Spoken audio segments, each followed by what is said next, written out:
Loveline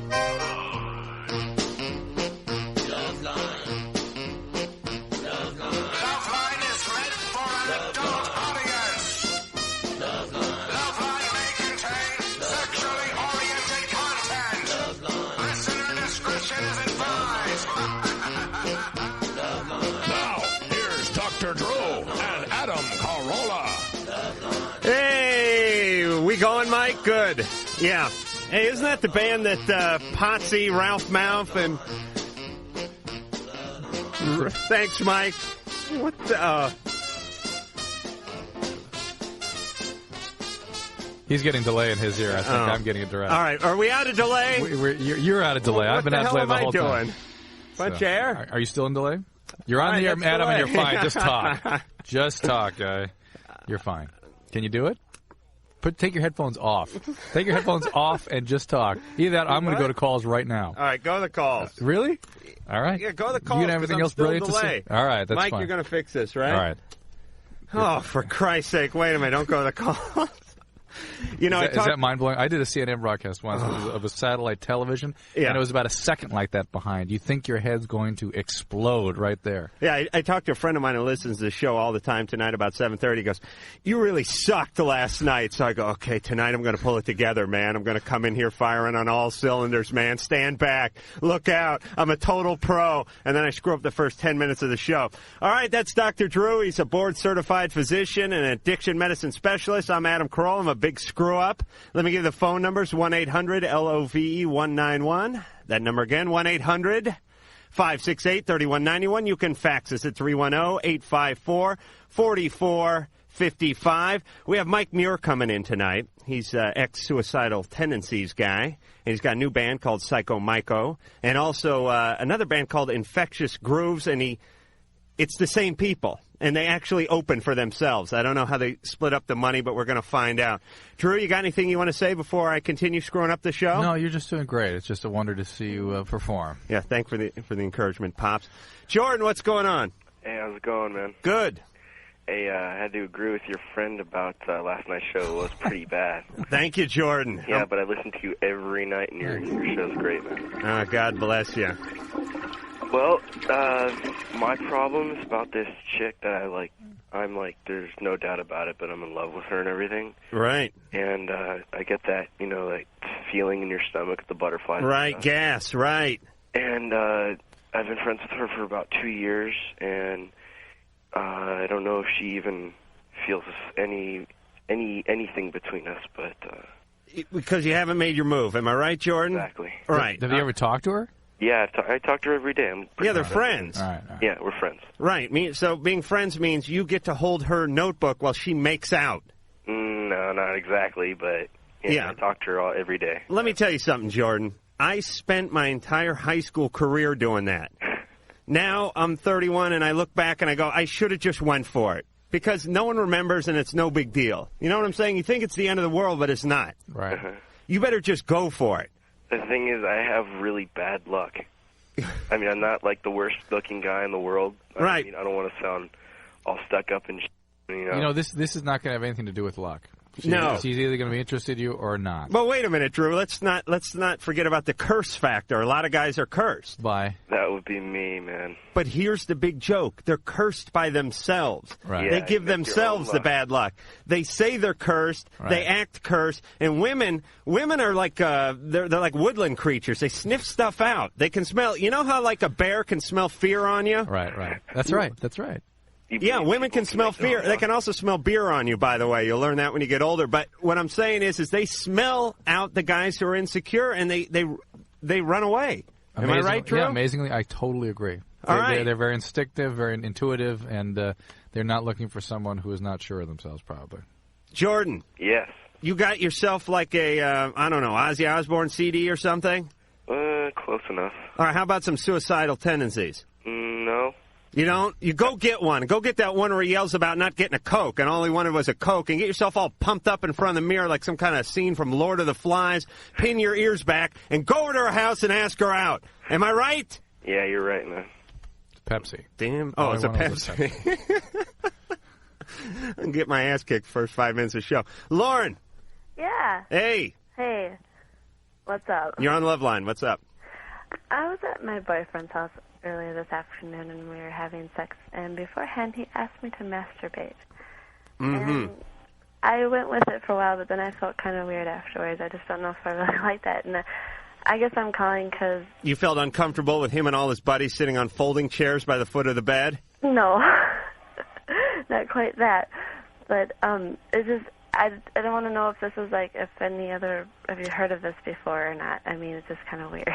Yeah, a lot of guys are into that. Do you orgasm when you're with him sexually? Yes. You do? Yeah. Oh, I don't know why he's wanting you, why he's putting the cart in front of the wagon that way. But What do you think, Drew? He says it makes him more excited when I do that. All right, well, it makes him more excited. You want to excite him? Yeah. You got a problem with exciting him? No. He's your boyfriend, isn't he? Yeah. All right, case closed. Jimmy, what's going on? Hello? You're on Loveline. Hi, Jimmy. I have, like, this weird problem. Mm-hmm. Okay, I was with my girlfriend, like, last weekend, and, like, we were making out and everything. And, see, I'm a virgin. I've never had sex before. And, like, we were getting undressed, and, well, the thing is, like, my penis is, like, a normal size and everything, and the shaft is normal, but, like, the head is, like, 2.5 times, like, a normal size. Yeah, Hiroshima head. Nagasaki penis. A mushroom. Yes. Chicks love that. Well, she, like, freaked out. Yeah.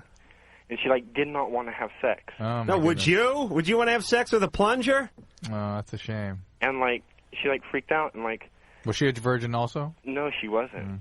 She, like, thought it would, like, get stuck or something. What do you think, Drew? I mean, can you have some kind of corrective surgery or something? I doubt it. That's what I was going to call. I that's would what I was think, calling and asking gee, for. Like, I would think. Are you circumcised? Yeah, I'm circumcised. I would think there would not be anything surgically that you'd want to do about that. I think it's just unfortunate that young males are preoccupied enough with their normalcy or adequacy of their genitalia that to have someone react that way to you is just unfortunate. I think. All right, but Jimmy, give us a description. Like if I took like a chopstick and poked it into an orange, would that be about right? Not that extreme. Not quite that extreme? Like, I don't.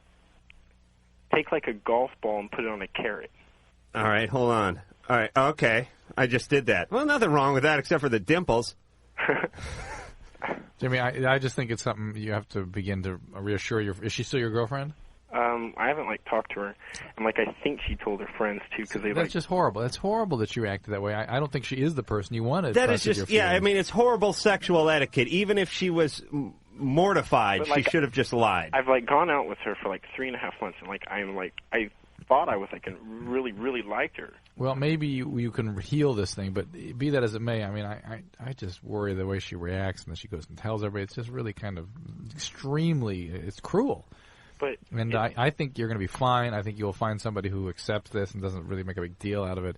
And I wouldn't worry about it, okay, Jimmy? Yeah, Jimmy, they're all different. They're all different shapes, all different sizes, and you'll be fine. But there's no way to get like a corrective surgery. Don't do that to yourself. Correct yourself. Surgically, have a surgical strike and remove the girlfriend.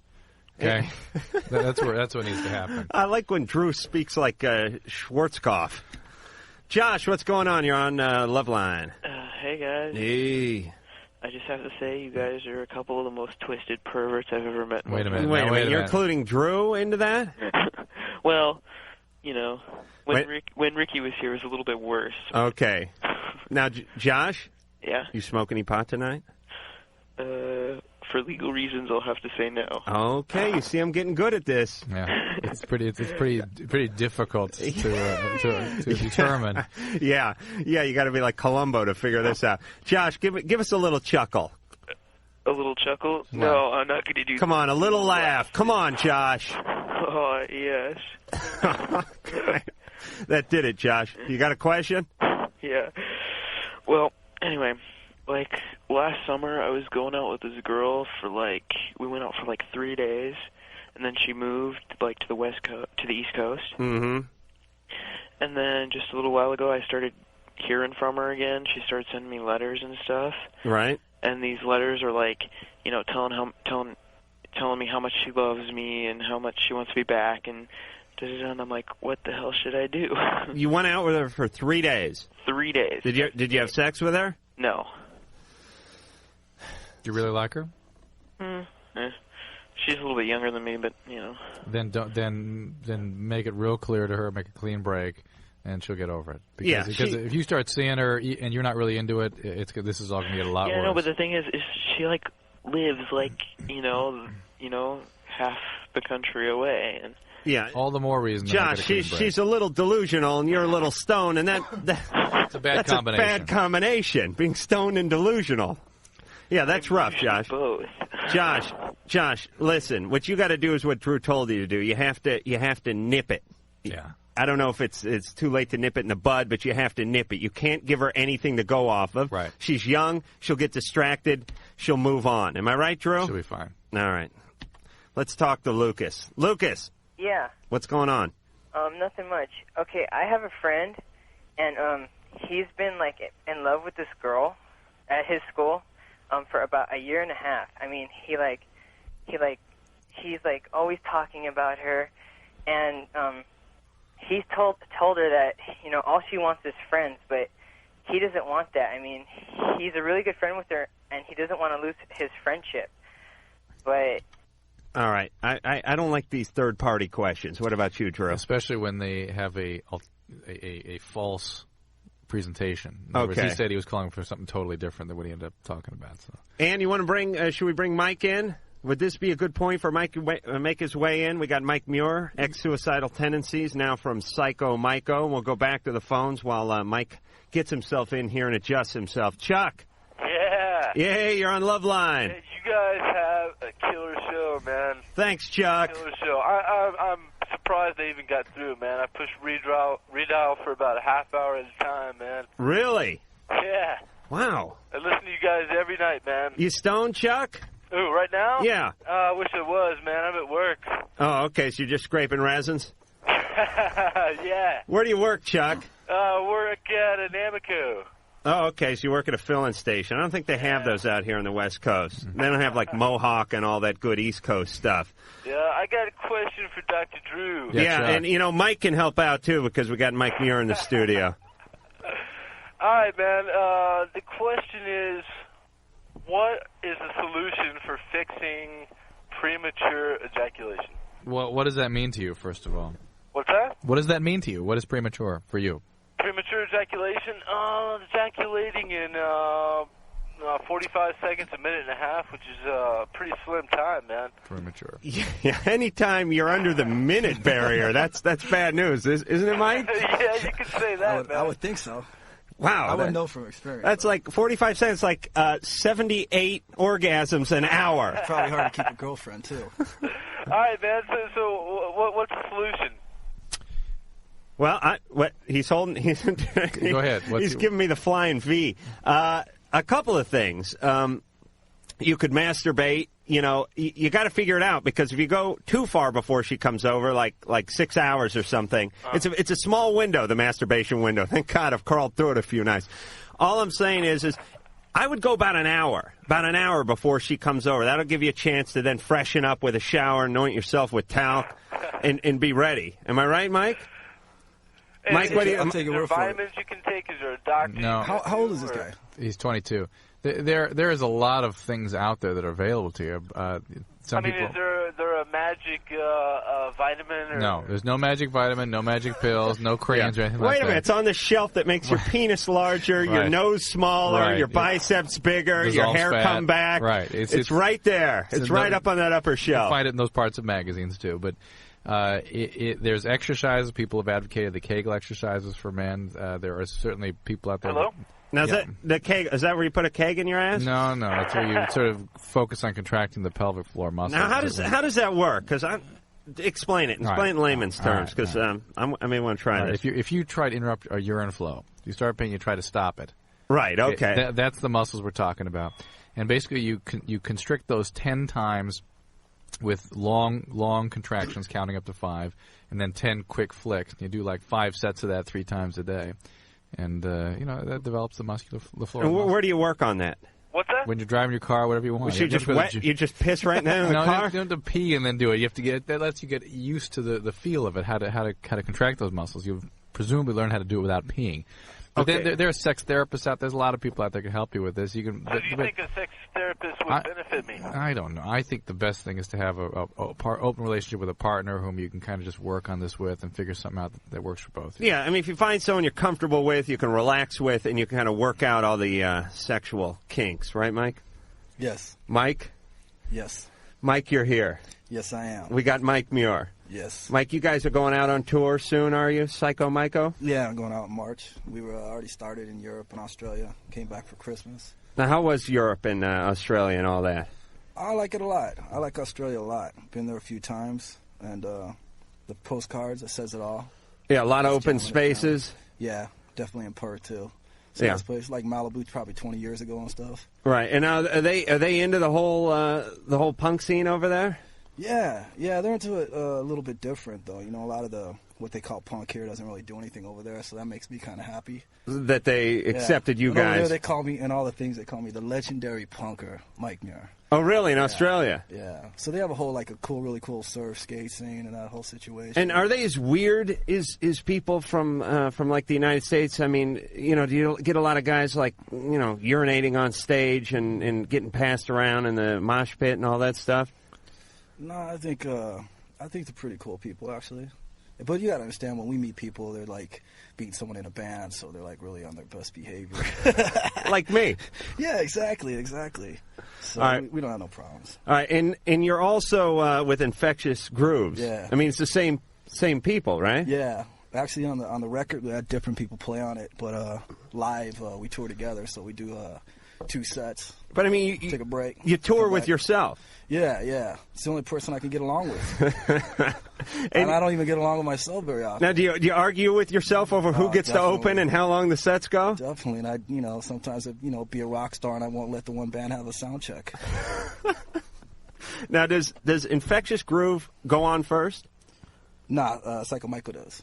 Oh, Psycho Myco goes first. We do the Psycho Myco stuff, and then we play some of the old Suicidal off the first record. Right. Fist right in. Take a little break, then we do the Infectious stuff. And Infectious, Psycho Myco's punk, basically, and Infectious Groove is funk, right?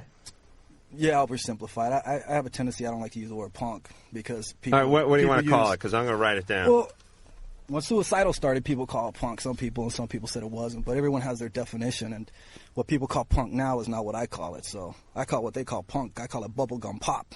Right. So it's good. Pussy crap is what you call it, right? Yeah, nerd rock. Yeah, I know. I'm hardcore.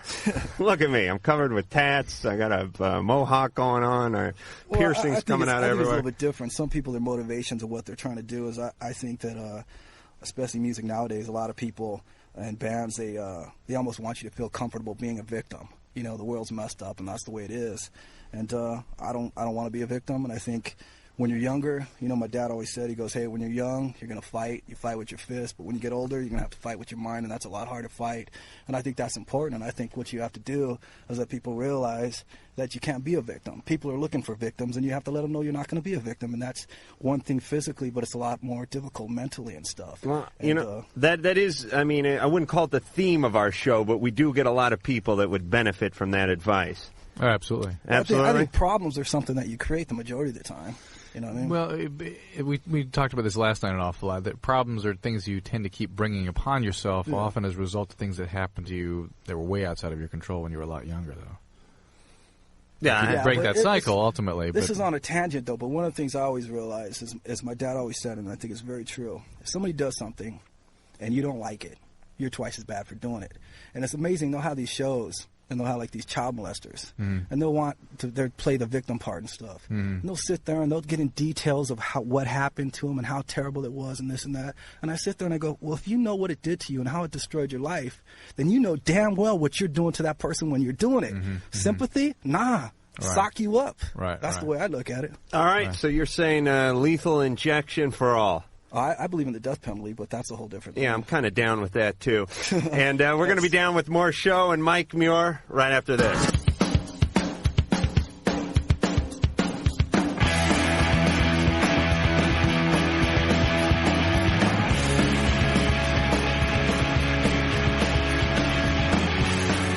All right, we are back. We're back with Mike Muer from Psycho Myco. You know, a lot of people don't know that Drew was in a band, and college called Screwy Drewy.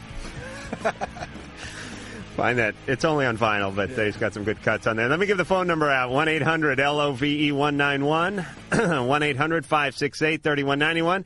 And you can fax us at 310-854-4455. We'll be playing a cut from Psycho Myco a little bit later on today. I listened to it today, by the way. I'm not the kind of host that just comes in there and goes, "Yeah, I've been digging your stuff for a long time." I actually went home and listened to it. Will.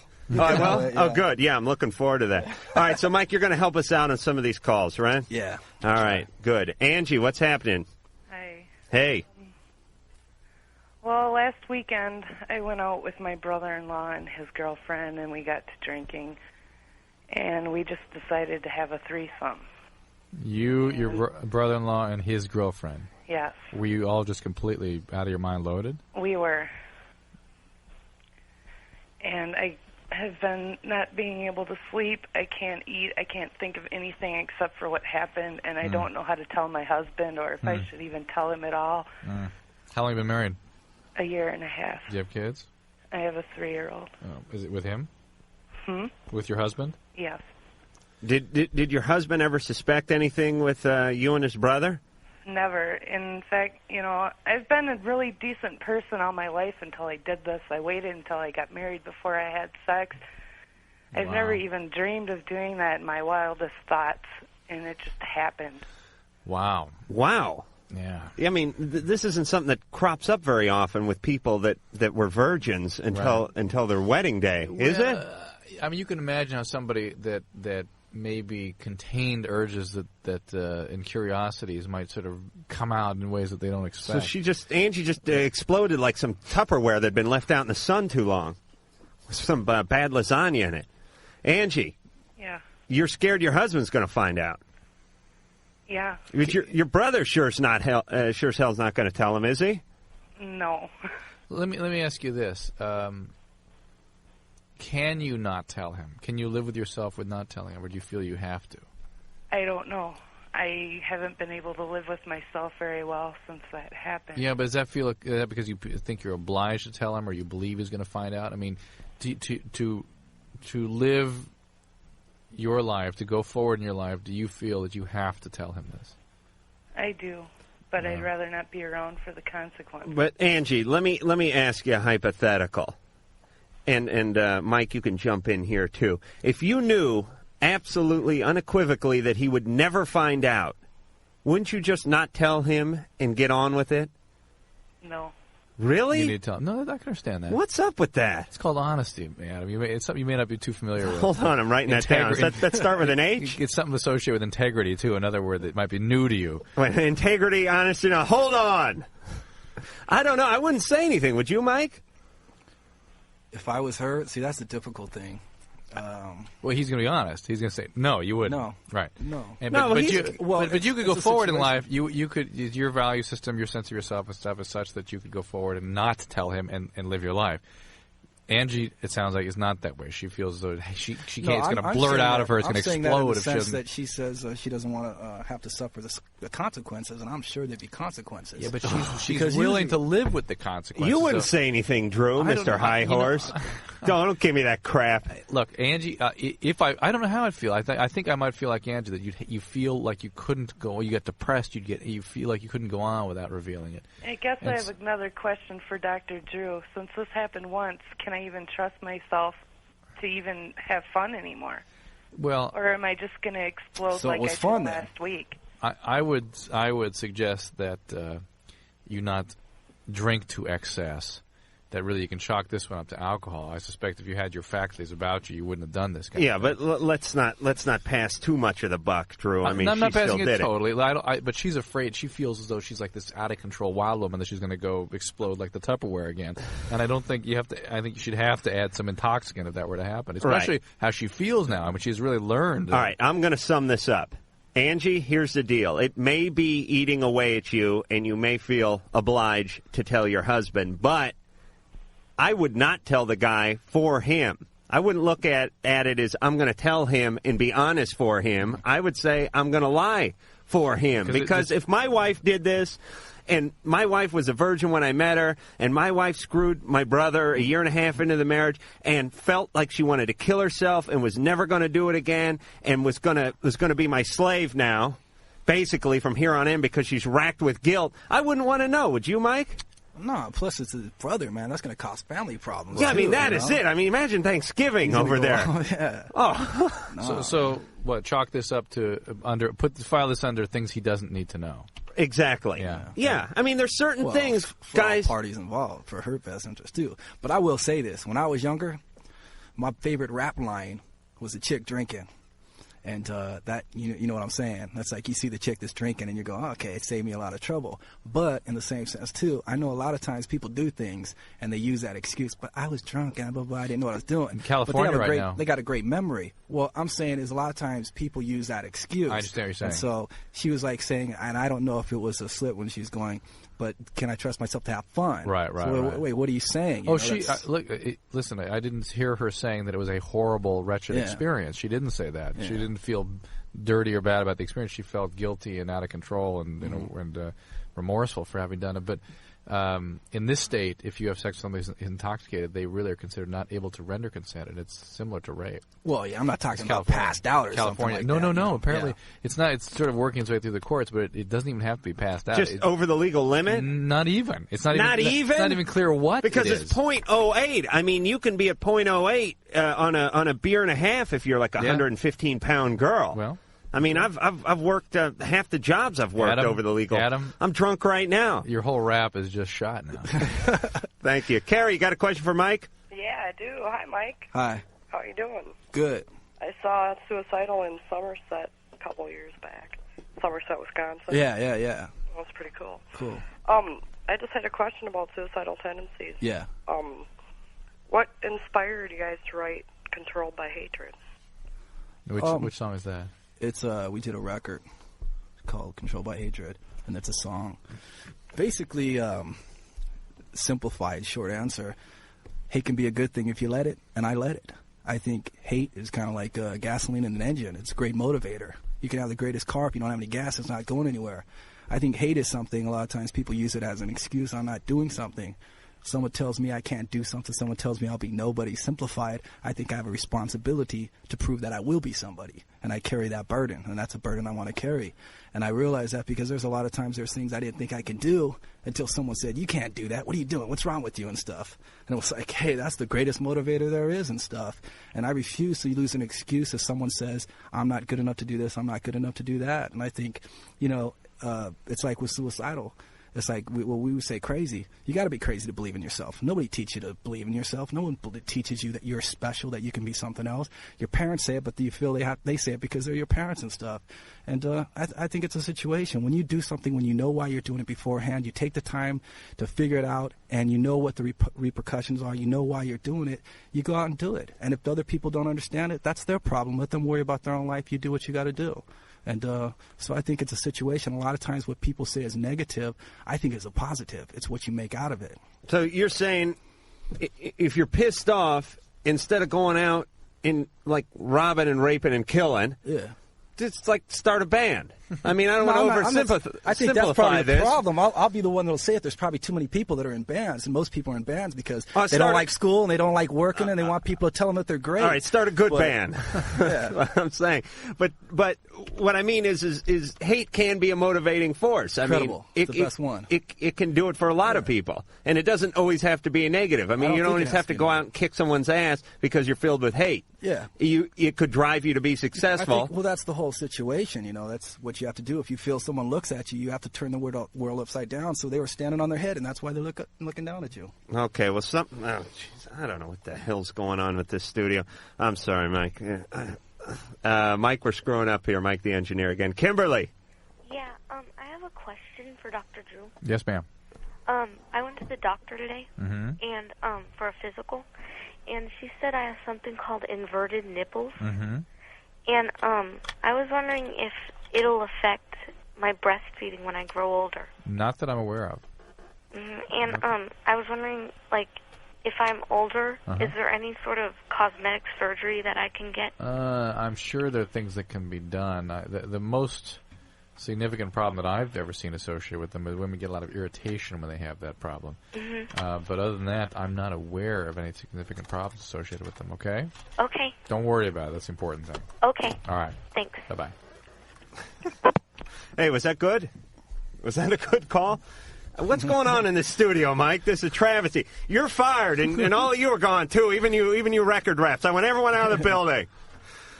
Oh, okay, I'm okay. Nobody knows what the hell you're talking about. I know. Okay, let me just tell you what happened. All of a sudden, we wear earphones in the studio so we can hear the callers. Right. The fakest thing about any TV radio shows is they're not wearing the earphones, and they're not ugly. Everyone in radio is ugly, fat, and constantly snacking. The two biggest misconceptions on radio. But all of a sudden, I couldn't hear anything through my earphones, so I can't tell what the caller's saying. I'm hearing you talk about nipples. I don't know. Was something like a zookeeper call? Who called? There's some kind of weird nipple talk. Mike had a puss on over there. I don't know. Did you help her answer? No, I didn't need to. She's fine. Okay, so she's fine. All right. And she felt much better, relieved. All right, well, I'm back. I'm 100%. I thank Mike over there for doing half his job. And you're talking to Zach. Yeah, but you know what? All right, we're going to talk to Zach real quickly because then we're going to go to break, and then when we come back, we're going to play a Psycho Myco song, which is going to be really good, and we're all going to be happy, and we're going to go to bed with smiles on our faces. Zach. Hi. Hey. How you guys doing? Good. Okay, here's my situation. I'm 20 years old, and for about the last 6 months or so, I've been madly in love with one of my best friend's younger sisters, who's 15. Now, only recently has she expressed her love for me as well. So, but I guess the thing is, until recently, when it's become more of a reality for me, let me stop you there. Yeah. A reality in the sense that she has reciprocated? Exactly. And that you're contemplating going on with this? Well, we're definitely going on with this. You're having a relationship Yeah. with But so you've had sex? No, not yet. We've had some sexual relations, but not actual sexual intercourse as of yet. What state are you calling from? Illinois. And they got Joliet's out there, isn't yeah, it? Hey, that's, yay! That's the given. What? Joliet's a prison. Yeah. Yeah. We can have you fitted for one of those suits as we talk. The feds are converging on your house, Zach. Right. That's basically what I was calling about. I mean, the legal issues are obvious, but what are your opinions on the moral? Let me put my 2 cents in. One is that those laws are there to protect the young people, that they are not really of an age that they can render in a mature way consent, that any 15-year-old that perceives interest by an older male is going to reciprocate that. They're very flattered by it. It is they idealize older males, and you're in a extraordinary position of power, an unfair position of power, and you can hurt them a lot. Yeah. Yeah, so just because you got to look at it as like a donut and you're on a diet. Just because it's sitting out there, just because the secretary brought in a baker's dozen and put it out on the receptionist's desk, doesn't mean you got to grab for all of them. You know what I'm saying, Zach? Yeah, I'm aware of that. It's there. It's got Jimmy's. It looks good. You really want one, but you got to walk on by.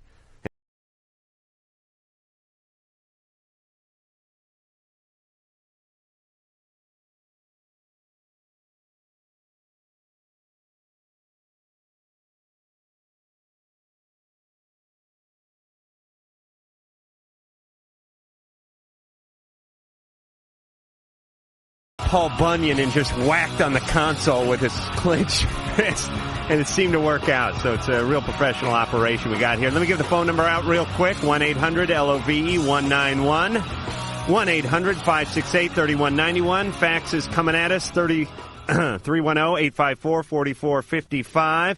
We're going to hear a cut off of the new Psycho Myco album, and it's called I Love Destruction. Yes, very nice, Mike. The feel-good song of the year. Very beautiful song. Very beautiful. I think Barney may drop his song. We'll put that one right in. We got Mike Muer here. You may remember him from Suicidal Tendencies. He's now with Psycho Myco. Mm-hmm. And what's the name of the album? Lost My Brain Once Again. Yeah. Yeah, I like that. Yeah. I feel that way tonight. Yeah. And you had Steve Jones. Yeah. Now, was he on that cut? Mm-hmm. He played on 7 of the cuts on the album? Yeah, 7 on the record. That's the guy we had on this show. We had Steve Jones. Yeah. As a matter of Sat in fact, that seat. Yeah, you might want to take like a wet nap and wipe that thing down. Now, did he have sex while he was playing, actually, in the studio, or did he just wait till between gigs? No, he just played on the record. If you you've talked to the guy for a while, right? Yeah. He has had sex with everybody in North America. Do you know that? I don't know that, but I do now. I'm informed. Okay, more earphone. Drew, start talking for a second. All right, we're going to go to calls. Mike, anything else you want to talk about? Anything you want to say about that song? Well, I could. I'll go for a while. We'll take the call. All right. This is Ashley. Ashley, what's up? Hello, how are you? Very good. Hello? We're listening. You're on Loveline. Go ahead. Hi. Hi. Number one, I want to say, Mike, thank you for the positive attitude. It's about time. And number two is I have a question, and what it is I've been having sex for about 3 years now, and I've only had one orgasm, and that was during a very compromising situation. And I was wondering if there's anything besides the relax, be comfortable with your partner bullcrap that I've been hearing that would help me out. Well, what do you mean? She's saying everything you've been saying, Adam, is bullcrap. Oh, really? Oh, no, it's not that. It's just I lived with someone for 2 years. When I was 19, I started living with someone, and I don't think I can get any more comfortable than I was with him. Right. But still nothing happened. What was the compromising position? Okay, it was a rape. A rape? Was it a date rape or just? Yeah. It was a very good friend who I thought I could trust. Huh. Right. So what was the situation? You guys went out just as friends? You had a few drinks, something like that? Well, what happened was I was I was dating his roommate, and I was staying with him for the weekend because they lived like 2 hours from me, and my boyfriend and I had broken up, and he said, well, look, I just won't come home. I'll stay away for the weekend. You get your stuff, I said, all right, fine, I'll just go.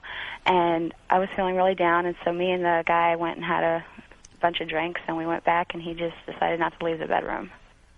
Uh-huh. And you orgasmed? And I orgasmed. I mean, were you fighting the guy off? Yes.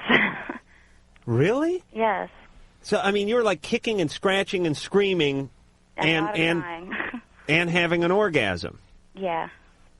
Wow. And I had one. That's kind of a mixed message for that guy. Well, it was a mixed message for me, too. Now, did you try to bring any charges against the guy or anything? No. Why not? Because I sat in the bathtub and I just didn't. He told everybody that we had just had sex, and I just said, forget it, I'll just wash my hands of the whole situation and leave. Yeah? Can you do that? Yeah, I mean, I'm sure I did that.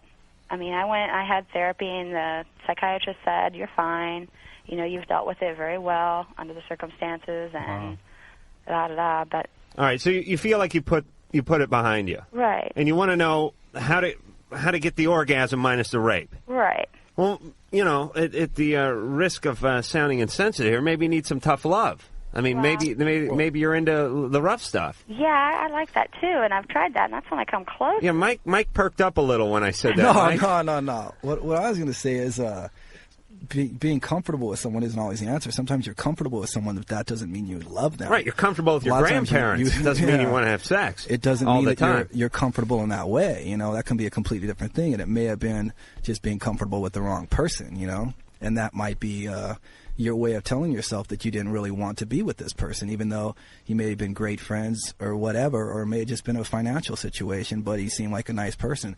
But being a nice person and treating you nice and being in love with someone for the right reasons and stuff is a completely different thing. Comfortable might not be the right place for Ashley. She may need a little more dynamism in a relationship. Exactly. Yeah, it might be a nice guy, but guy and someone that you're in love with. Dynamism is Dr. Drew for do it in the kitchen. No. Am I right, Drew? Well, I don't want to get too explicit because I'm advocating. I might be getting close to advocating a certain amount of chaos in a relationship. This sounds like Ashley needs some kind of excitement in relationships, and those are not necessarily the healthiest. Right.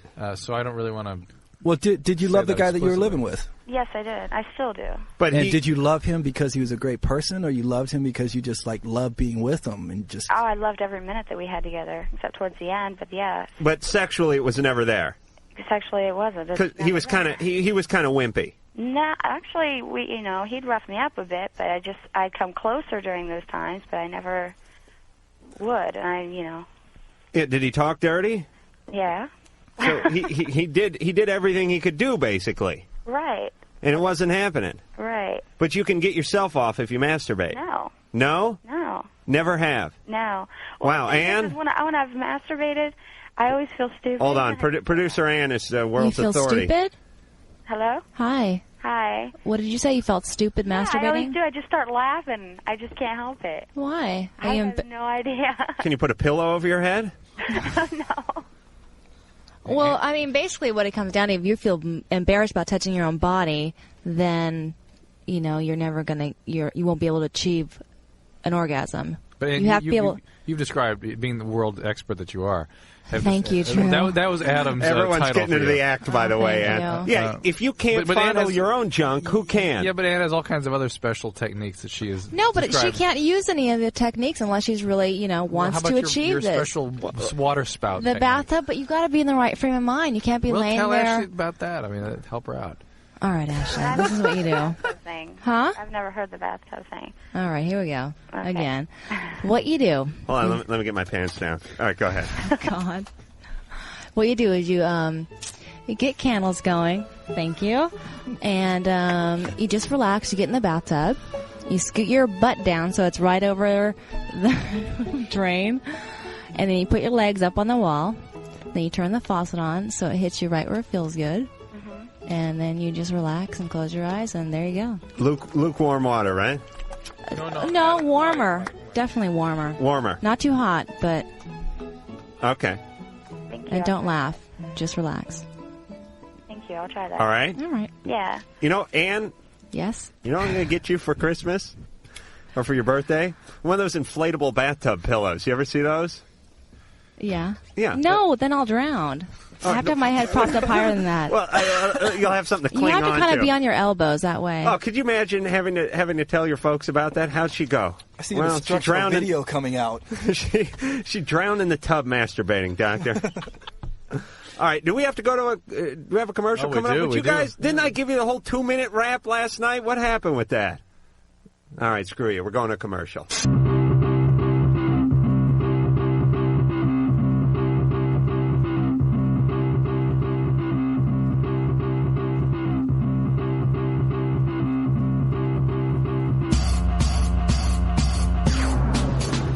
Oh, I'm so confused. Loveline, we got Dr. Drew, we got Mike Muer from Psycho Myco, ex-suicidal tendencies member, and the phone number is 1-800-LOVE-191, 1-800-568-3191. Fax is coming at us, 310-854-4455. Fax is like this. Mike, tour in San Francisco. I'll answer for Mike, okay? I was told that suicidal tendencies are going to come back in about 3 years. Can you confirm or deny this? Deny. Deny? Yeah. That's it? Yeah. No more? Well, the way I look at it is my favorite bands, one of them, the guy wasn't even alive by the time I heard it, you know? I think music is something that, to me, is more important, the purpose of what it's doing, and that lasts all time and stuff, and it's a lot more important than people running around when they're 55 years old, you know, trying to make new deals and stuff, you know? Right. So I think music is something that will always be there, and when you put it on, you listen to it, and we've toured all over the world, played in all kinds of different, from clubs to, like, stadiums to arenas and stuff, so... we've done everything we wanted to do. All right, you did it, and the memory's good. You left a good taste in everyone's mouth. It's none of that. There's music will always be there. Right. Okay. All right. Well, let's talk to. Oops. Oh, top of the. Karen, put Karen on hold, and we're going to be back in 10 seconds. Jennifer. Yeah. You're on Loveline. Hi. Hey. This is hard to explain, but I was at the doctor's, and I'm not sure if I'm like 2 or 3 months pregnant. But he measured my uterus from the outside with a tape measure. Mm-hmm. That's a way of telling how pregnant you are. Okay, and he said it was 8 centimeters. Mm-hmm. What does that mean? Does that mean I'm further along than I think I am? Because I think I'm bigger than... If my, I'm not an obstetrician, but if I remember right, that would. Oh, but I am. Wait, but that's 8 weeks. It's basically at a certain point, if uterine fundal height correlates with the weeks pregnant. Well, no, duh. So a centimeter a week? If I remember right, I know for sure that they measure from the pubic bone to the height of the fundus, and that's a fairly accurate way of checking out the age of the pregnancy.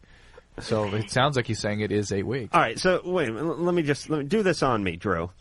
I have a pubic bone and a fundus, don't I? Put it here. No, you don't. I don't have a fundus? No.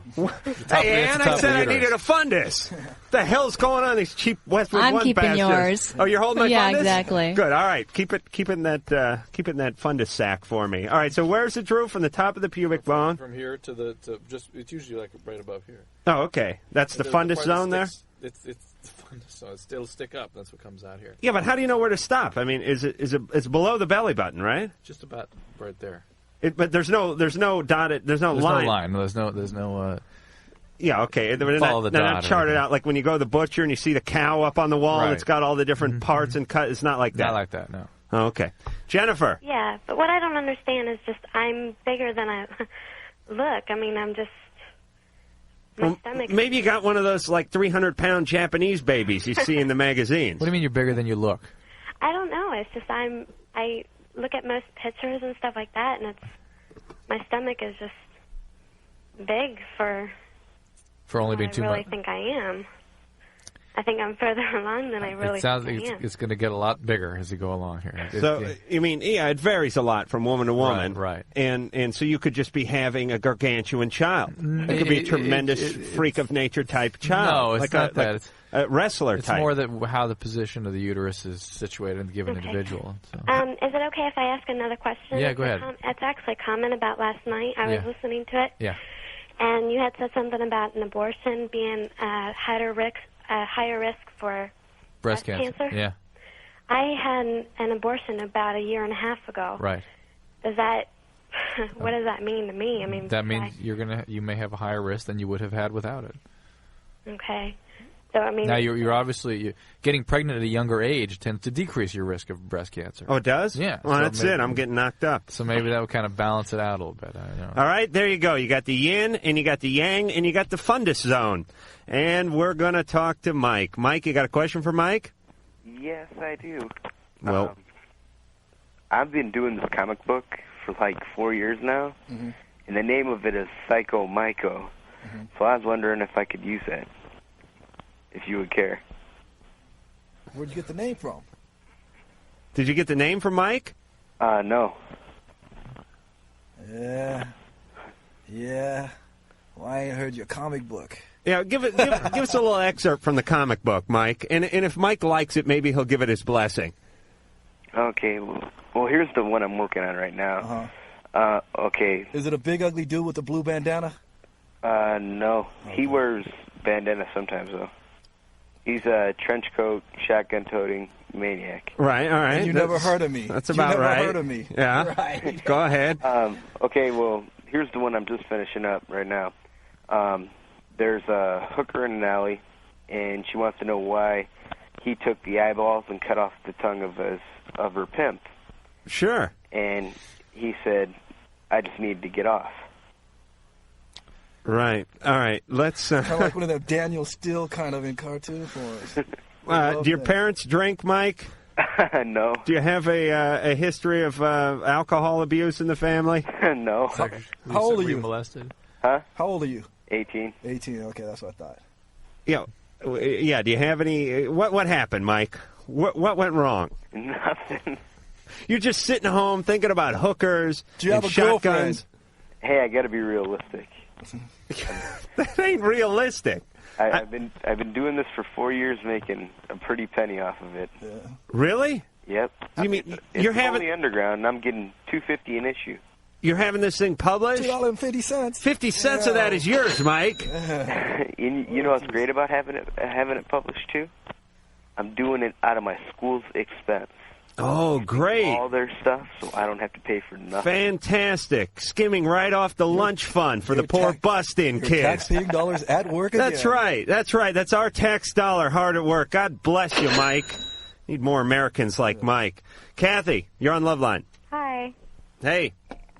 How's everybody doing? Well, we're a little disturbed, actually, over Mike's last call, but what do you got? First of all, I wanted to say hi, Mike. Hello. I love Suicidal Tendencies. Too bad they're gone, but I'll be looking forward to hearing your other stuff. All right. And my problem is I'm 21 years old, and I've been dating this guy for 4 years. And he was a virgin when we first got together. And I moved 300 miles away. And every time I see him, the sex is really good, but it's just pretty standard, you know? I'm wondering, what can I do? What do you guys think I should do to make things a little more spicy, you know, without being too perverted? You mean without him thinking you're as perverted as you actually are? No, I mean, because Yeah. I mean, neither of us like, you know, really crazy things. Right. But I Like mean, what's crazy? Give me a crazy example. we don't. I mean, it's not like bondage or S&M type thing, you know. It's just we like each other's presence.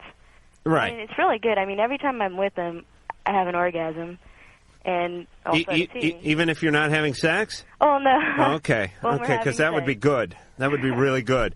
Yeah. So you want a variety. Yeah, I want to do something for him because I mean I'm 300 miles away, and he was a virgin when I met him, and I'm like, I trust him to the fullest extent, but I want to make things interesting for him. Yeah, you want to keep him happy because 300 miles is a long ways. Exactly. Okay, so you want some different positions. Mike, what do you think? What's your favorite position? No, this is what I say. The key is to get him to do it without him knowing that he's doing it. Because if you go and you try to get a little crazy, he's going to say you're 300 miles away and somebody's doing something to you.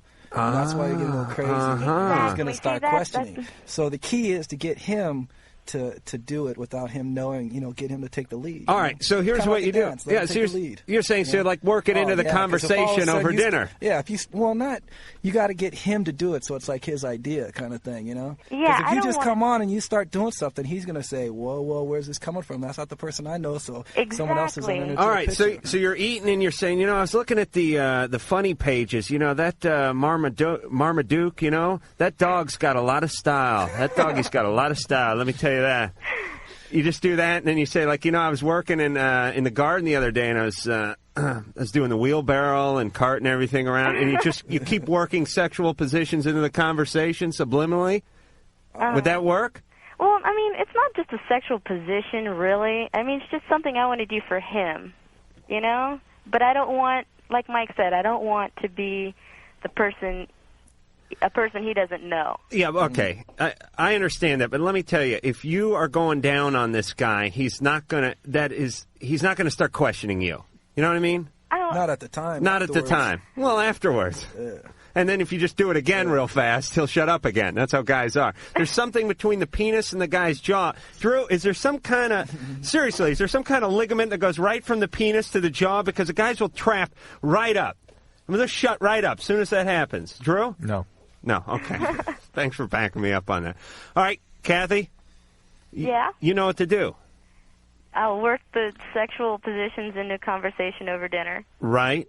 Okay. Keep the hummers coming. Maybe you ought to begin to make your conversations on the phone with him a little more provocative so he understands what the direction you're heading. I mean, rather than just scaring him all at once when you arrive. I mean, doing it so it's like he's actually leading, you know what I mean? Yeah, do that. I was thinking about you today. You know what I'm saying? And then he'll say, well, what were you thinking? And then I'll let him go from there, or what? Yeah, you get into it. Yeah, do that. Yeah, I had a dream about you today. You were a woman. Don't ever tell that to anyone, by the way. Sasha, you're here with Dr. Drew, Adam Carolla, and Mike Muer from Psycho Myco. How's it going, guys? Good. All right, well, I got a little question here. I've had a girlfriend for about 3 months, and we have sex, and I'll go down on her, and I bang her, but she won't do anything to me. I don't get the hummers, and, you know, she doesn't play with me. So what can I do? So you have intercourse, but you don't get anything else? Yeah, pretty much. It'd be like if you went to a restaurant, they would just bring you out the steak. No salad, no mashed potatoes, no gravy. Well, you know, no beverage, right? I said, I'll do stuff with her, like to her, but she won't do anything back. Yeah, what's up with that? Have you asked her? Well, yeah, we talk about it. We're pretty open when it comes to sex, and I ask her, like, well, why don't you, you know, say with me or whatever, and she goes, well, it doesn't do anything for me. Well, screw that. You don't need that sexually. Mike, would you put up with that? I mean, Mike, you got a ton of chicks, right? Because you're on tour and you're in the band and all that kind of stuff. You're not married, are you, Mike? No, I'm not married. You date, what, 18, 20 women? I kind of have the same girlfriend for a long time. So. Oh, you have? She listening? Might be. Okay. Yeah. Might be. Yeah. Oh, yeah. That's right. You're showing me you brought that picture in. Yeah, that big velvet picture you had painted. Yeah. That sofa-sized one. Yeah. We'll change that subject real quick. I got a life. I got to live. What I'd do if I was you is that old thing called 69, and you know, you put her in a position where she's going to have to do something. If she doesn't do something, then, you know, you're going to stop. You know? Yeah, I mean, when you're eating her out, and I'm sure she likes it. You know, it's like position. Yeah. And, that's the and thing. if you like, you know, kind of, it's almost like you tease her, because if she ain't gonna, then you ain't gonna. Yeah. You know, what about that? You think you could? And if you do her right, she's gonna have nothing else to do. Well, like, it was like probably 2 weeks ago we were messing around, and you know, I was eating her out, and then like afterwards I'm all, well, did you ever think about doing anything to me? She's all, yeah, for a little bit, but then you started doing something to me. Positioning. I forgot about it. So I don't know. I mean, the sex is good, and we're open about it. No, the sex isn't good, Sasha. Come on. I mean, she's not a giving partner. I mean, that's what sex is. It's basically a trade-out. Once we actually start doing stuff, then, you know, she'll do, you know, she'll be on top, or we do whatever, you know, we kind of get wild. All right, but the point is you're not calling up because you're a satisfied customer. You're calling up because you're frustrated. Well, I'm just kind of curious.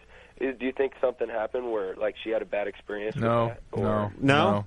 She just sounds a little stuck up to me. Well, either it's what is appealing to you is not appealing to her, or she is really just too selfish to be able to tune into what it is you need. Yeah, here's what you have to do. Instead of saying, would you do this for me? This is going out to everybody. Instead of saying, would you give me a Hummer? Would you put your thumb in my butt? Would you lick my nipples? Say to them, you know what? I really enjoy this. I really like it when someone does this to me. And hopefully they'll hear that and want to oblige you, because that's what sex is about. And if they're not going to do it, then screw them. You got to dump them and move on. Am I right, Drew? Yeah, I'm right. Shanna, Yes. you're on Loveline. Hello. Hi. How are you guys? Good. Say hi to Mike. Hi, Mike. Hello. How you doing? I have a question for Dr. Drew. Yeah, Shauna. I've been going through some real bad emotional things lately. I'm a single mom. Well, actually, I'm still married. I have a 4-year-old daughter and a 1.5-year-old daughter. My husband lives with a girlfriend, not even 5 minutes away. He doesn't come see the girls. The last time he saw them was Christmas. And I don't know if there's something I can buy over the counter to help my mood swings, and it's gotten to the point where I usually have to hide knives. All right, Shanna, first thing you need to buy is a new phone. Can you hear that? Yeah, I'm sorry. Are you on one of those portable phones? No, I'm not. Wait, Shanna, you have to hide knives? Well, yeah, I mean, I'm just frustrated. Not that I'd hurt myself. I mean, it's just really an expression because it's bad. You know, he doesn't come see him, and we're not even divorced yet. We got married in May of '92, and he got his ex-girlfriend, not the one he's with now, but another one, pregnant in September. We'd only been married. All right, hold on a second, Shanna. I don't want to be insensitive, but I cannot get over this static. Can you? Well, I can't. Wait, now there's no static. Right. I mean, I'm sort of experiencing Shauna's pain so much. It's hard for me to hear the static. Oh, really? See, I must be a real jerk off because all I can hear is the static. I can't hear the pain. So let's try to get. Mike, can you hear the pain or the static? Shauna, look. They're battling each other. This guy sounds like the biggest a-hole, as Adam would say. I mean, thank God this guy is out of your life. You have your kids, right? Are you there? Yes, I am. Is there anything more important than that right now? I mean, my children are everything to me, and I mean, the emotional. I mean, I break down and cry for no reason, and it's gotten to the point now that I think maybe my parents would be better raising them. That because. Well, maybe for a while you could ask, or at least enlist their help for a while. Some other members. I mean, I live with my parents because he left. Well, good, but thank God he's gone. It's kind of hard because he lives like 2 blocks away. Well, then move away. I mean, the guy who's got somebody else pregnant within a few months of your marriage, and then he breaks up with her, has another girlfriend. And, is that what's going on? In the meantime, he has 2 kids, and he couldn't get your daughters. They're both girls. Yes.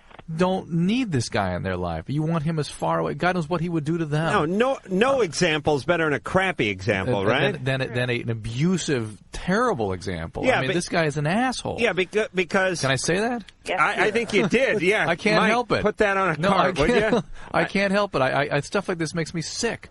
Yeah, I mean, I think, though... What do you think, Mike? When you're missing out on a lot of the variables because you don't know, but to me I've always found that a person just doesn't wake up one day and become Mr. Asshole. No. A person was like that a long time before. And I find a lot of times, especially with females, they accept it. And when you accept it, it's like giving them carte blanche. Well, and they're going to run with it. The bigger and issue when is- they accept it, then it's like the situation, is it that he lives 5 minutes away or he lives 5 minutes away with his new girlfriend? Right. And that's what drives the situation. And you can't accept the fact that he's with someone else. And then they take it, well, he's with somebody else, and that's even more, I understand what you're saying, but the fact is that something happened to her to cause her to choose a jerk like that, and then to tolerate this, and then to continue to focus on him as something she wants to get back. I'll tell you what happened. She had an asshole in her life when she was 3, 4, 5, and whatever years old. Right. And now the cycle continues. Exactly. That's why you women out there have to be strong. I mean, I think better no guy than just some a-hole in there. Kick these guys out. They're a horrible influence.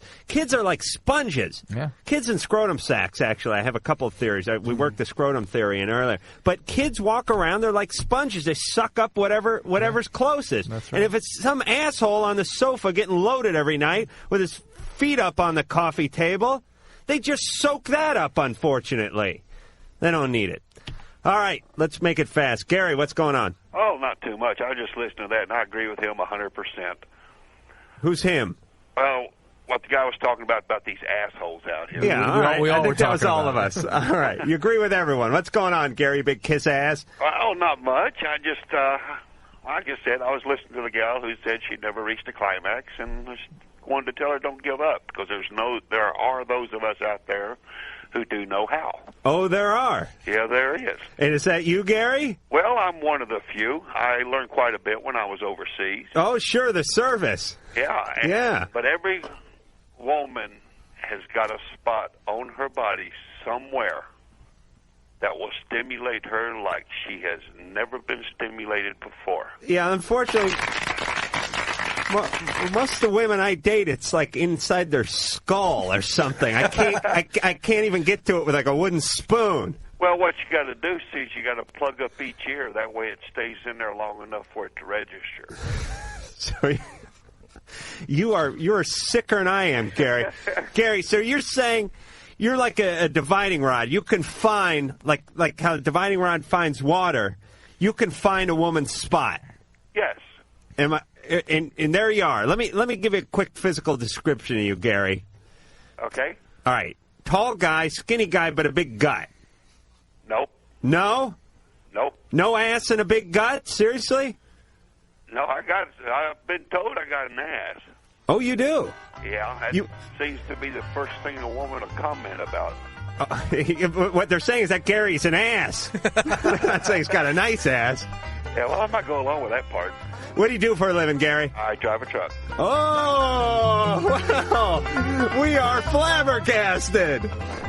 Women love... Wait, favorite show, BJ and the Bear. Am I right, Gary? Oh, sir. Gary, give me a little CB talk. Well, what do you want? Well, let's say you see a really good-looking chick go by in a vet, and you want to alert the convoy. What do you say? Yeah, I'll just say, hey, northbound, watch out for the red vet. It's got some good-looking seat covers. What do you say when you see like a Smoky or something? Oh, you just tell, just where the location of the Smoky is. Usually, you got a bear sitting on his ass in the grass. Oh, yeah. Now, what do you say when you want to, score some crank at a truck stop? I don't do drugs. I know, but let's just say I wanted to do some. Well, just ask somebody if they got some Go Fast. All right. Fast. God bless you, good buddy. 10-4, and we'll be putting the pedal to the metal right after this.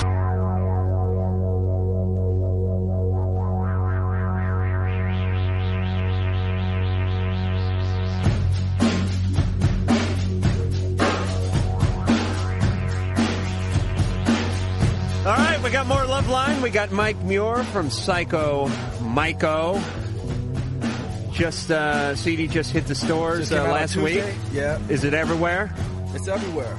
You don't have to send away or anything like that. It's everywhere. No. You go down to the record store and pick up a Suicidal Tendency CD while you're out there. Infectious Grooves. Infectious Grooves. So you have 3 CDs in the stores right now. I mean, three different bands. Yeah. Wow. Yeah. Wow. Like you couldn't get laid I know you got a girlfriend. I know you're true and everything's going great. But could you imagine that? See, that would always be my fantasy. I would go out on the first date.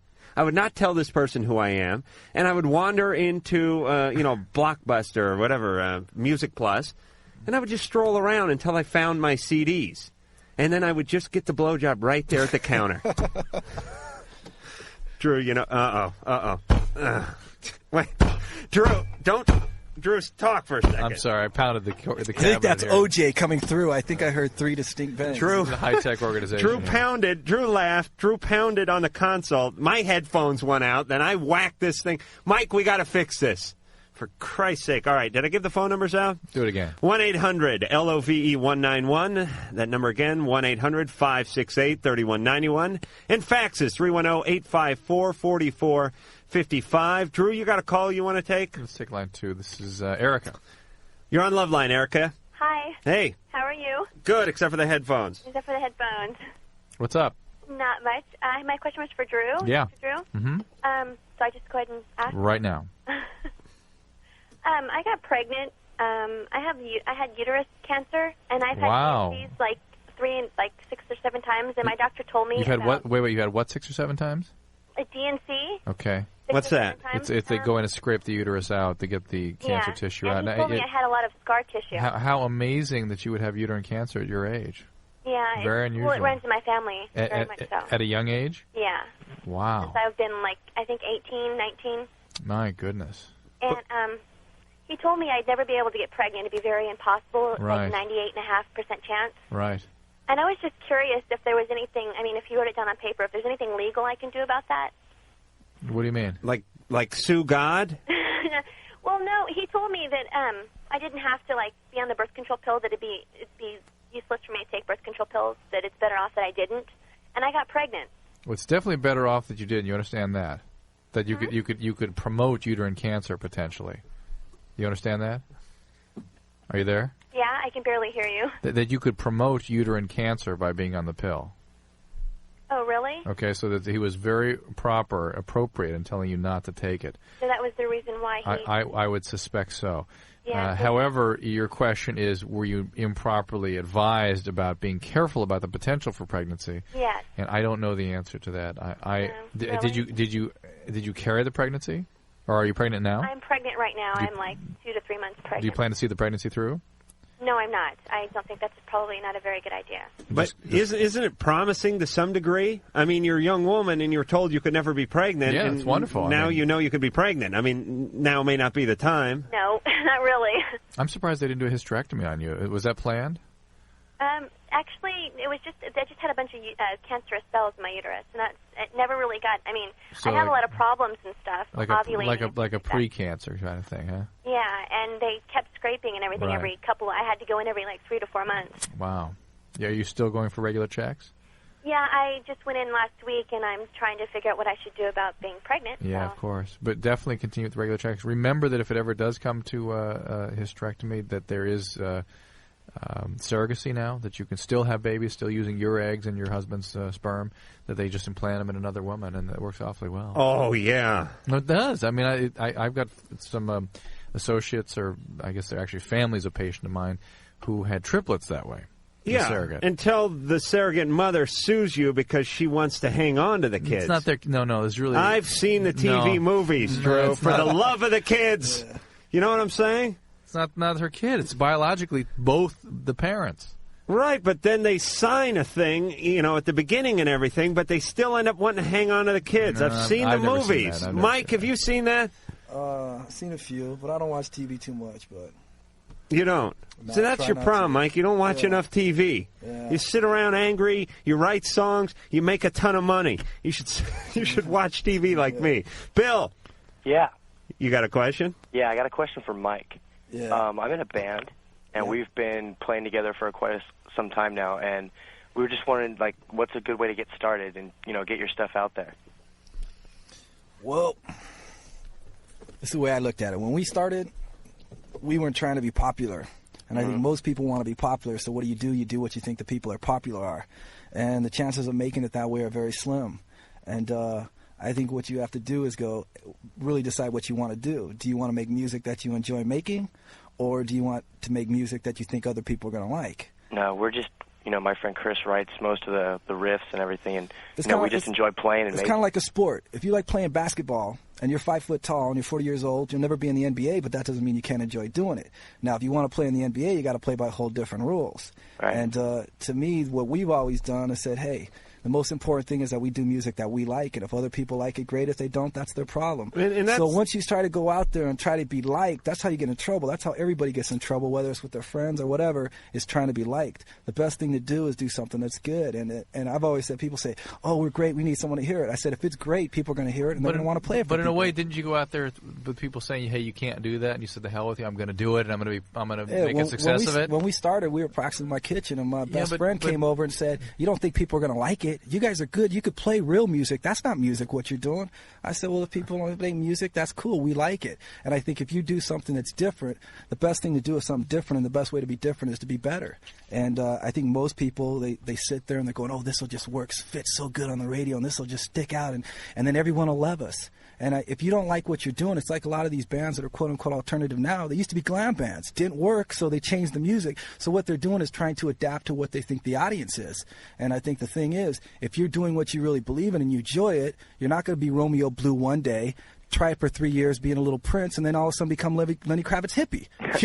It's like everybody always the correlation with the change always goes inside with lack of commercial success. And that's the motivator. So if you want to be, how do you be successful? Well, I guess you copy what everyone else is doing and hope you're the one in the million someone's going to go with. Right, you got to blaze your own trail. Well, that's what it's like something your dad That's probably the way told you, right? Exactly. My dad says Give a lot me of one. good Give me a things. dadism. Do you got a dadism that has to do with the band? I just busted out with my dad. My dad said the best way to be different is to be better. And too many people try to fit in. The reason why they fit in is because they can't stand out. And I would rather be one standing out than being the one fitting in there and being scared. And Mike, wouldn't you agree with me that, we get a lot of teenage guys call in. They go, I really want to impress this chick. I want her to notice me. I want everyone to think I'm cool. It's the same advice as Mike's giving with the band, which is take care of your own stuff, be good at your own stuff, and let them find you. Am I right, Mike? It makes sense. Bill, does that answer your question? Yep. Hey, Adam, I got a comment for you, though. Yes. You know how earlier you were talking about a ligament that's connected from the penis to the brain? No, well, there's another one that goes to the jaw. That's the one I was talking about. Right. Yeah, but there's another one that goes to the brain. Yeah. That one exists. It's a tendon. It's a tendon, yeah. It's a lightning rod. Yeah. Right. Me and my friends have a theory about that. Yeah. See, there's only enough blood in the body to either for you to either have an erection or to power your brain. Right. If you got an erection, the brain just shuts off. Right. Except for when your penis is my size, you're able to do when both. You're with an ugly chick. You can't do both at the same time. That's all there is to it. All right, Bill, write a song about that ligament, would you? Mike, you're frickin' sage. What can I say? You're like Plato. Yeah, I'm constantly surprised. These guys come in, they're playing in a punk band. I know you don't want me to call it punk, but for lack of a better term. And then they sit down here, and they're full of good advice. And I know you may think I'm full of bad advice. No, you're full of good advice. No. No, you are full of good advice. And we're going to let you go. We're going to thank you for coming in. Okay. We're going to tell everyone to go find Psycho Myco out on tour. Mm-hmm. And go find the record. What the hell did I do with my brain, or what the hell was that called? Lost My Brain Once Again. Lost My Brain Once Again. The new CD. And we're going to play another cut from the album right now.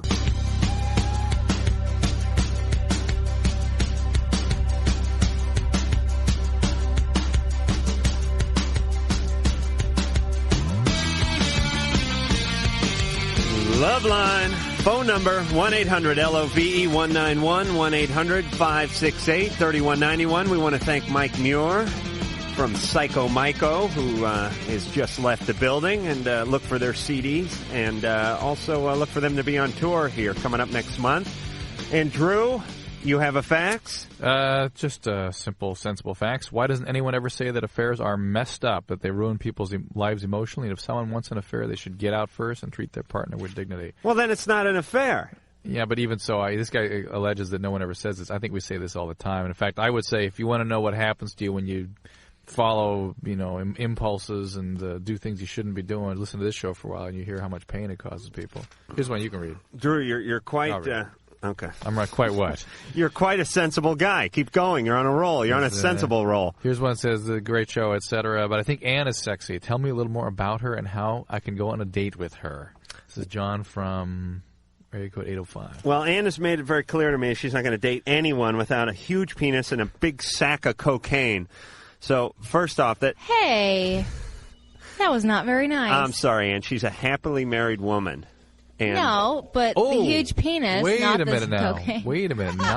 Not happily married. No, I am. I'm thrilled. Okay. Yeah, you know, Ann, this show's for entertainment purposes. I poke fun at myself once in a while, too.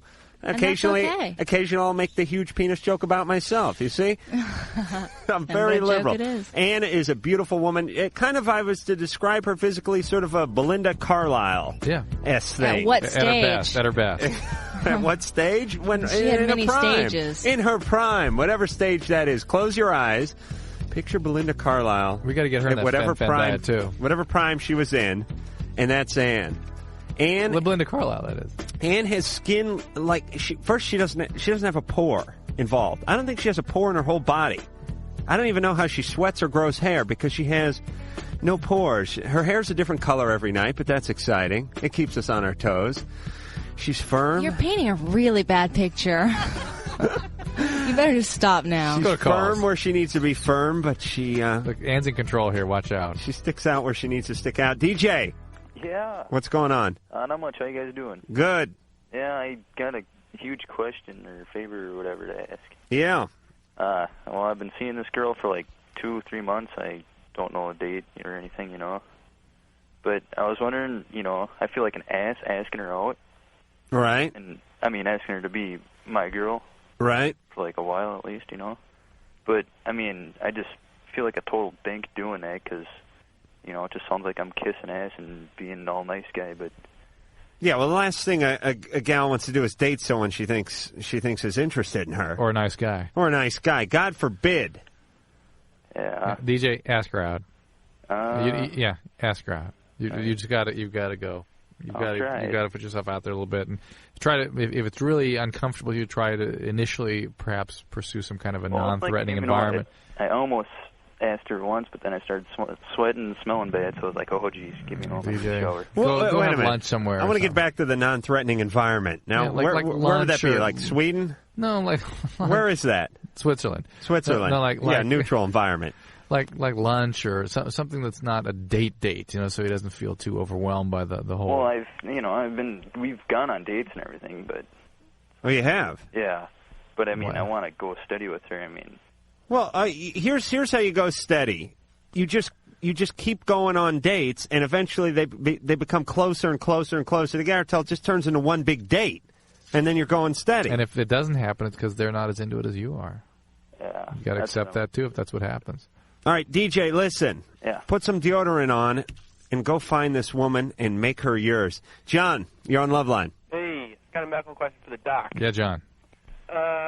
I'm 20 years old, and I'm still a virgin, but don't laugh. Mm-hmm. I've had some really cool relationships with some girls. We're not laughing. We're applauding you. I think. Well, we're not exactly applauding. I'm but applauding it. You are? Your hands are folded. I'm applauding. Oh, yeah. Okay, there you go. But I got a medical question for you. Since I've never had sex, is it possible to get an STD? Nope. Okay, in that question, let me ask you. How would you have contracted it? I mean, maybe you're not. I have no idea. That's why I'm calling. On the bottom of my penis, I have like these almost like welts or almost sweat beads. They're like kind of like underneath the skin, and just underneath the like mushroom part of the head, I've got like almost these pimple-like things with whiteheads on them. Pearly, really small. penile pustules. Like gonorrhea and every like STD there is. John. Pearly penile papules. They're normal. Well, how do I get rid of them? I mean, You don't get rid of them. They are normal. Everybody gets to have them to some extent. Pearly penile papules. Wait, you don't get rid of them? They're normal. So some people have. All right, a lot of stuff's normal. Doesn't mean you can't get rid of it. They're just little sweat glands. Is all they are. They're there. They need to be there. But what about the ones at the front, like almost like little pimples? They can become pimples, and they can become infected and become carbuncles, or what do you call them? Faruncles or carbuncles? Carbuncles. And they can become that. Yeah. If you're unlucky, and then you sometimes antibiotics are necessary, warm soaks, that sort of thing. But then that's it. They go away. But the papule is a normal thing. It needs to be there. Okay, because I was like freaked out. If you haven't had sex, if you haven't had oral sex, nothing. You can't get a sexually transmitted disease, okay? Unless you were born to a mother who had a sexually transmitted disease at the time, and there's infantile transmission. But I mean, he could have. What about picking up something off a toilet seat? No. No? No. Well, why use those stupid liners then? Drew, you obviously don't have any stock in the Santi Liner company, do you? All right. But they have great airports in Chicago. That's great true. toilets in Chicago Airport, yeah. Chris, Hello. you're on Loveline. Yeah, I have a pretty big dilemma and a favor to ask of you. Yeah? He wants us to call I've been somebody. hanging out with this girl for about 3 months now. Right. I met her at school. Her name's Laura. Okay. And we've pretty much become best friends. And over the first 2 months, you know, it was just me and her. And for the whole time, she told me that she had a boyfriend and whatnot, but I never got to meet him. And finally, about a month ago, I got to meet him. And, you know, it's like my relationship with Laura has kind of shifted to Benji. And that's his name. Benji being the dog or Benji being you? Or him? Benji being him, Laura's boyfriend. Okay. And you see, the thing is, I think that possibly I've fallen in love with him. You like Benji? Yeah. You're gay. I don't know if I'm gay, but I think that I'm in love with Benji. Well, listen, whether it's a dog or a boyfriend, you're gay. If you're in love with a man, you're gay, aren't you? Well, I've had sex with women before, though. Yeah, but that's often the case. You know, it's difficult, particularly for someone your age, to begin to cope with the ramifications of being gay, or you're confused, or you're bisexual. I mean, we can't answer that in just a few minutes with you.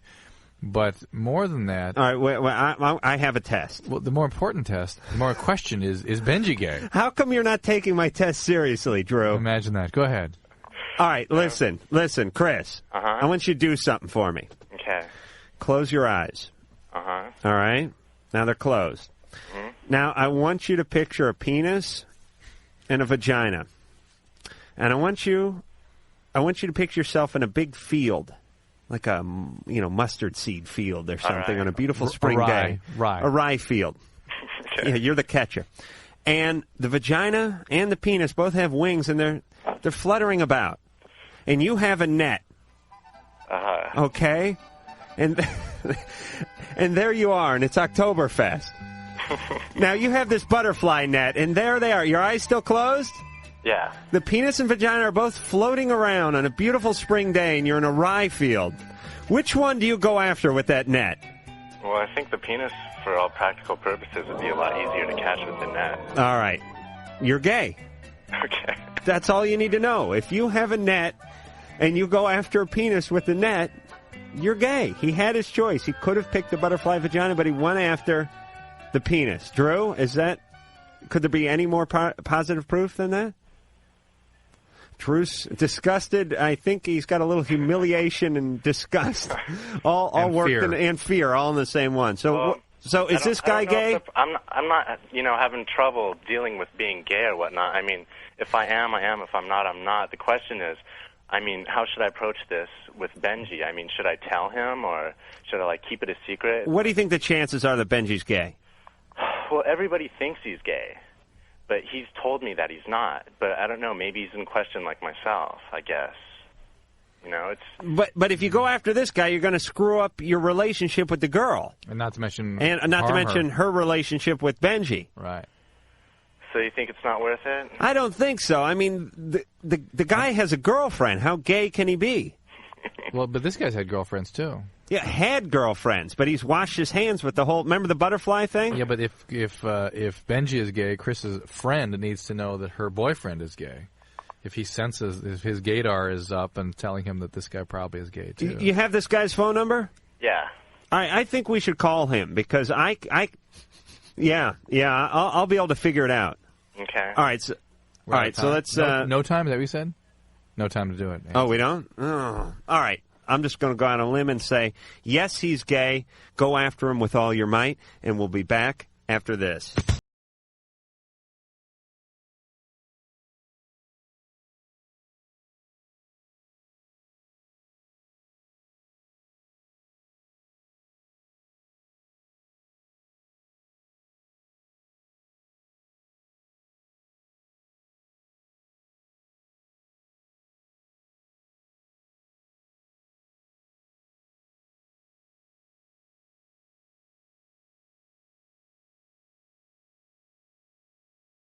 Just hoping that we're talking about at her best. Oh, right, already. Yeah, I didn't say, be Arthur in the 20s.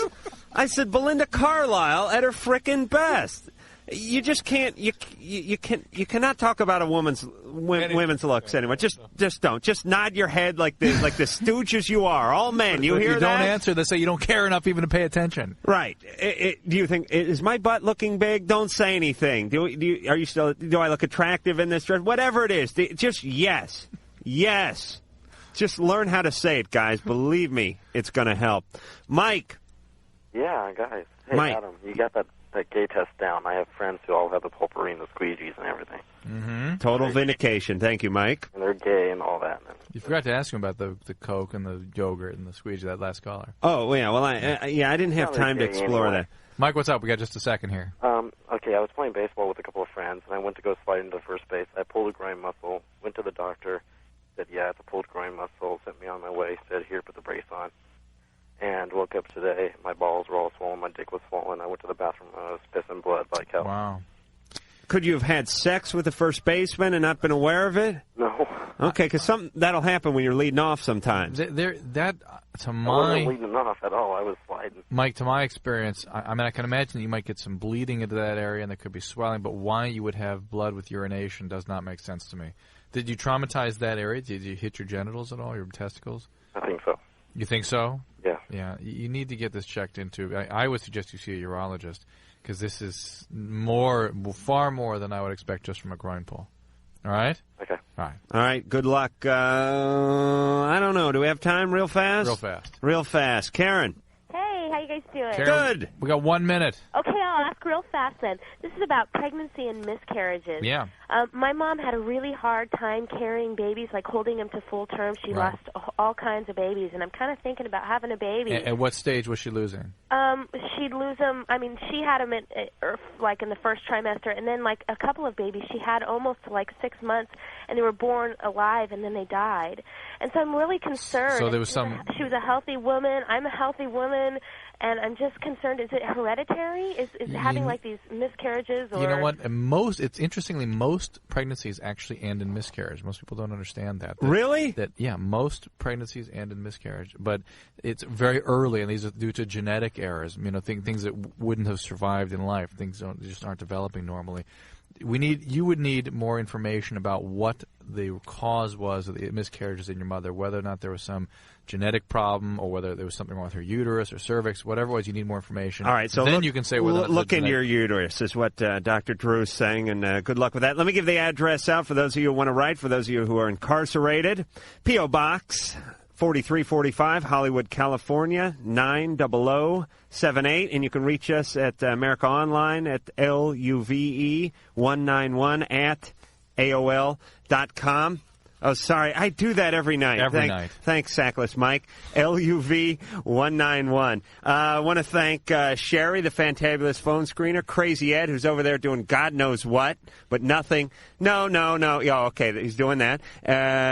Mike, the engineer, who had a banner night this evening. We thank you for that. And the beautiful, the sexy, the leggy producer, Ann. She is something else. Dr. Drew and I will be back, and until then, see ya. So that's it then. You have been listening to Loveline. The opinions expressed on Loveline by Adam Carolla, Dr. Drew, or anyone are not necessarily ours. Be happy. Be happy. Happy, happy, happy. Happy. Loveline's producer is Ann Wilkins.